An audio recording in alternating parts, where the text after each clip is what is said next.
Hey guys, in this video I will show you how to fix iPhone won't delete photos. Alright, let's begin. If you can't delete photos from your iPhone or notice that the delete icon is grayed out, it's usually because the photo isn't originally from your iPhone. It may have synced from another device, like your MacBook or iPad, through iCloud. To fix this, open Settings on your iPhone and tap on your name at the top to access your iCloud settings.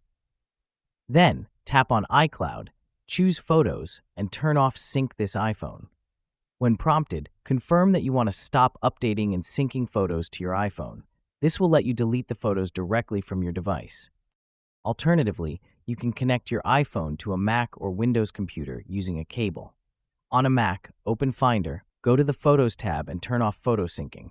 Once that's done, you'll be able to delete synced photos normally.